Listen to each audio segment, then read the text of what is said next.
Assalamualaikum warahmatullahi wabarakatuh. Assalatu wassalamu ala anbiya'i wa mursalin wa ala alihi wa sahbihi ajma'in amma ba'du. Pada siswa-siswi SMK Nurul Azhar, khususnya kelas 12 SMK, hari ini kita ada pertemuan materi yaitu tentang pelajaran teknologi layanan jaringan yang berjudul selanjutnya yaitu komponen dan protokol pada SIP. Di sini ada komponen SIP. Kemarin kita udah tahu komponen SIP user agent.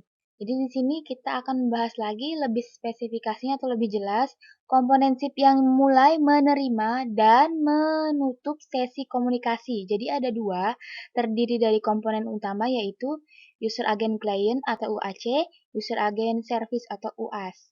Baik UAC ataupun UAS dapat menutup sesi komunikasi user agent dan dapat berupa software atau softphone. SIP user agent, contoh beberapa softphone, ada Kphone, Linephone, SJphone, Xlite, Windows Messenger, IDFX. Contoh jenis beberapa hardphone-nya itu ada ATA, analog telepon adaptor, IP phone atau internet phone, USB phone. Yang selanjutnya ada komponen SIP yaitu berupa proxy server. Ini kita sudah dengar beberapa kali proxy server. Proxy server itu apa sih? Komponen yang penengah antar user agent beserta server dan klien. Jadi proxy server ini ada di tengah-tengah antara request message dari user agent dan menyampaikan pada user agent lainnya. Yang kedua, request dapat dilayani sendiri atau disampaikan atau forward dari proxy ini. Menerjemahkan atau menulis ulang request sebelum menyampaikan pada user agent. Request server ini menyimpan set atau sesi komunikasi antara UAC dan UAS.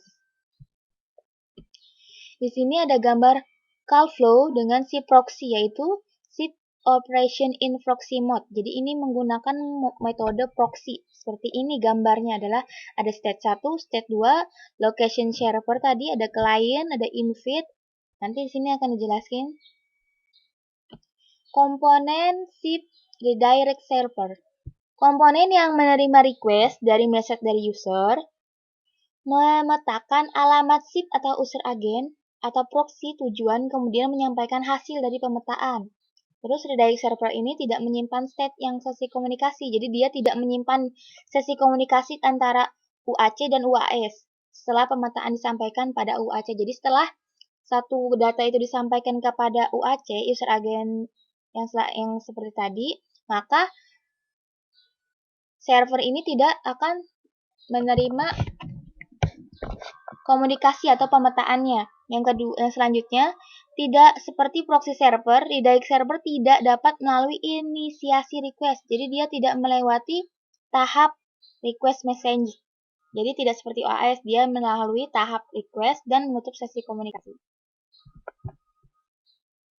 Di situ tadi ada gambar call flow-nya. Selanjutnya bisa dilihat hampir sama apa ada perbedaannya di antara tadi gambar call flow yang pertama sama call flow yang kedua. Ada komponen SIP register server. Komponen yang menerima request message register. Register itu kan seperti pendaftaran ya. Register dapat menambahkan fungsi authentic user atau validasi. Jadi sehingga data-data untuk terkirim ke servernya itu harus terotentifikasi. Jadi harus jelas dan juga terdeteksi. Jadi datanya itu tidak boleh salah. Sehingga nanti komponen ini bisa disandingkan dengan proxy server. Ada SIP server.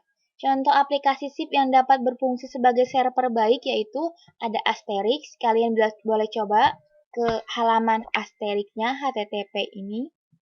On the bracket party SIP, share SIP, express router, SIP prox. Jadi kalian bisa ke alamat-alamat ini untuk mengetahui SIP server. Ada pengertian dari SIP yang tadi ya, ada 6, ada invite, yaitu menunjukkan bahwa user atau service sedang diundang. Kayak kita misalnya sama aja bahasanya invite. atau follow, kita mengundang kan, jadi mengundang orang atau itu untuk bergabung dengan session kita. Ini dari pesan ini akan masukkan atau uraian menyangkut session untuk user yang akan diundang. ACK yaitu mengkonfirmasi bahwa klien ini tuh sudah menerima sinyal atau respon dari yang sudah kita invite, maka dia akan menerima respon apakah di sana akan tertera. Makanya dinamakan ACK. Option digunakan untuk query suatu server tentang kemampuan yang dimilikinya. By itu bisa dikirim oleh user agent untuk menunjukkan pada server bahwa percakapan ingin segera diakhiri. Seperti ini adalah kode-kode dari by, itu berarti ingin mengakhiri percakapan pada server. Cancel itu untuk membatalkan request message kita kepada client server. Sedangkan register tadi dijelaskan bahwa untuk mendaftarkan informasi kontak, respon message berisi status kode keterangan dari kondisi request tersebut. SIP request dan respon. Nah, tadi dijelaskan kan invite mengundang, ACK konfirmasi. Ini adalah sejajarannya setelah ada SIP request pasti ada SIP respon. Yang pertama ada 1XX itu adalah informational message. Kalau 2XX adalah berarti sukses message itu jadi terrespon. Yang ketiga redirect response. Responnya masih dalam pengiriman. Yang keempat request. Jadi sudah masuk responnya tapi tentang mengirim belum tersampaikan. Server value response. Servernya ini sudah terrespon melalui client server atau user agent global. Jadi ini terkirim ke seluruh respon ini masuk. Jadi sudah mendapatkan informasi, maka server ini akan masuk ke semua jadi mengglobal, jadi menyeluruh. Hingga user agent itu akan mengetahui dari manakah respon-respon tersebut. Ada arsitektur fungsi di sini. Satu, manajemen plan.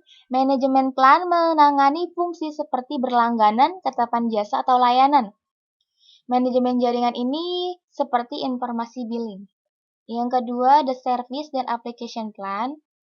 Penyediaan kendali atau logika mengeksekusi suatu atau lebih jasa layanan satu jaringan VoIP.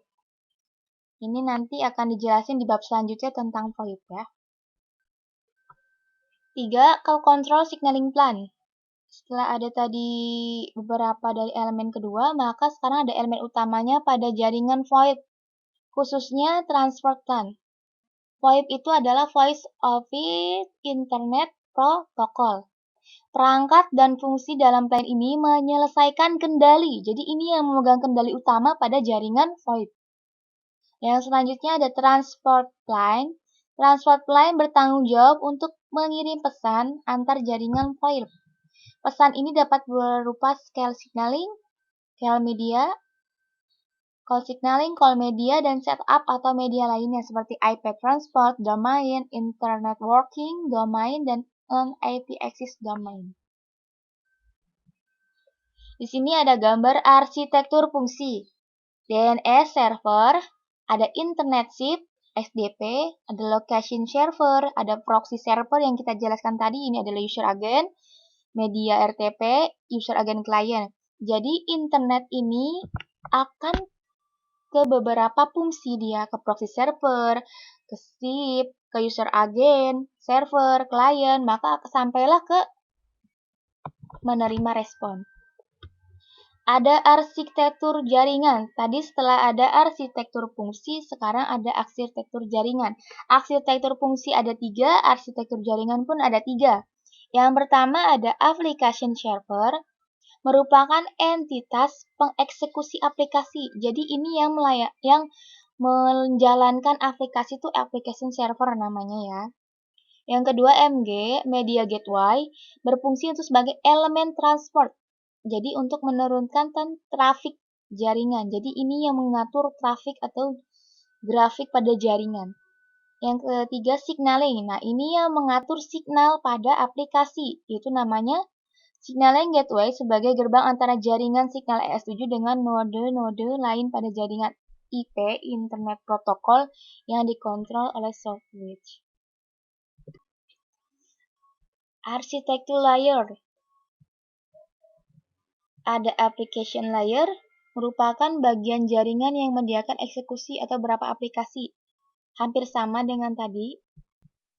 Ada control layer, berarti yang memegang kontrol atau merupakan bagian jaringan fungsi untuk pengendali dan pengembangan pemutusan hubungan. Ini ada di control layer. Yang tadi signalnya itu berkaitan dengan transport layer. Jadi transport layer merupakan bagian jaringan berfungsi sebagai media transport. Jadi yang mengatur jaringan itu ada control layer, yang ketiga ada transport layer itu berarti berfungsi sebagai media transport, pengirim, suatu pengirim untuk jaringan ini tertuju kepada klien atau server. Seperti call signaling dan media setup atau informasi voice dan data diri sendiri. Sini ada gambar arsitektur jaringan ya. Sedikit kurang jelas, nanti bisa kalian download atau kalian lihat di Google, bisa cari. Kalau ingin tahu gambar arsitektur jaringan atau bisa lihat di LKS.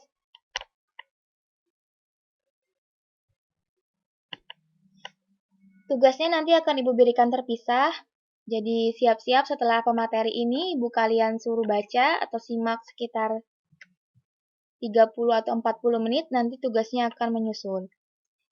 Silakan jika ada pertanyaan, kirim di komen dan like. Sekian pertemuan kali ini, sampai jumpa pada pertemuan berikutnya. Pendidikan bukan hanya pergi ke sekolah dan mendapatkan gelar, tetapi juga soal memperluas pengetahuan dan menyerap ilmu kehidupan. Ini menurut Sankatula Devi Aulu, seorang penulis. Wassalamualaikum warahmatullahi wabarakatuh.